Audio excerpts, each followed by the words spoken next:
Hello, my gorgeous friend. Happy Friday, first week of the year in the books. Let me know how you're feeling. Do you feel like this year is already going super fast or super slow?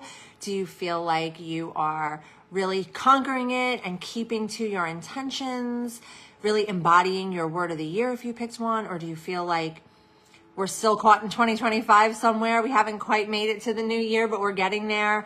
Let me know the vibe. Let me know the feeling. I would love to support you no matter how you're feeling and what's going on for you. If you are jumping on live, please say hello. Let me know that you're here. If you're catching the replay, drop a hashtag replay in the comments. Let me know that you stopped by so I can come back and show you some love.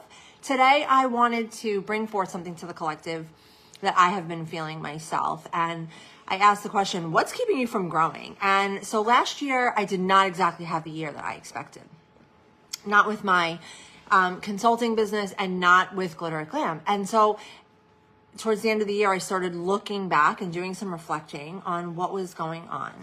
And we already know this, but I remembered that my business, my life, how we do one thing is how we do everything, which means that our relationships, our hobbies, our job, our business, our partner, all of these things really are entwined with our mindset, our beliefs, what we believe is true for us, what we want for us.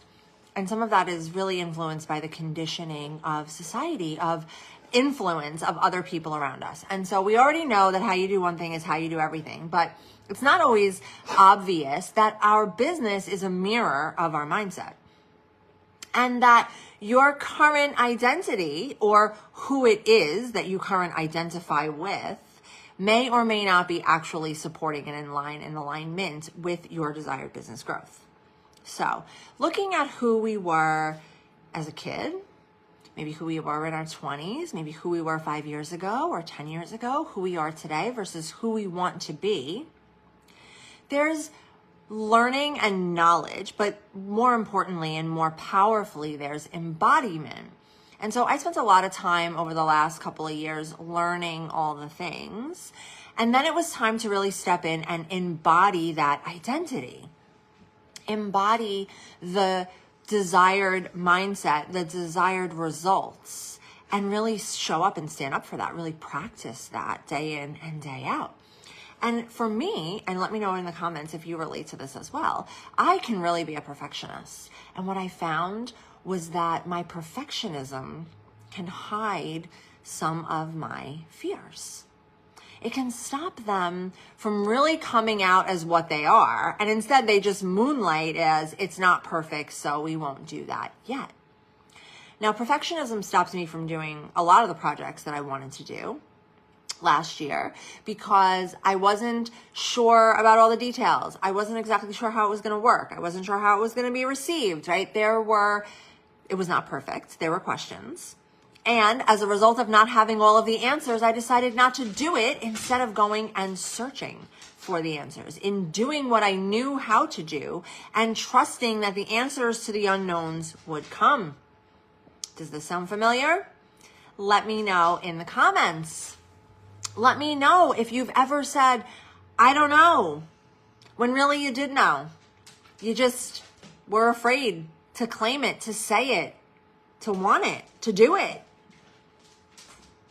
This has happened for me as well, where maybe I don't know exactly the thing I want to do, but I could tell you the things I don't want.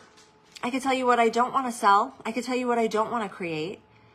And so when we think about what is the new product we'll offer, what is the new service we'll drop, what's the newest offer that we'll release, and we say, gee, I don't know.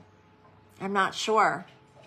When really, we may not know exactly what we want to do, but we have enough information inside of us to feel into it and maybe not figure out exactly what we want, but by process of elimination and deciding what we don't want, coming up with something that feels really good to try instead of just saying, I don't know. And then I'll think about it some more. And then tomorrow, I still won't know. So I'll think about it some more. And the day after, I probably still won't know. and on and on and on. And really what happens is we release no products, we release no offers, we sell no things, we make no money. Then we start to feel down on ourselves. Then we start to question our ability. Then we start to question our worth. Then we start to question if we should even be doing this. What am I even doing? And downward we go in the spiral. When really, the problem is none of those things. The problem is not your lack of talent. The problem is not your lack of ideas. The problem is not your lack of ability. The problem is not even your lack of follow through. You won't start. You're too afraid to give it a go. Give it the old college try. You don't trust yourself to figure it out. Have you ever heard the expression, successful people jump and build the plane on the way down? This is that. We don't know how we're going to do it, but we know enough. We know a little.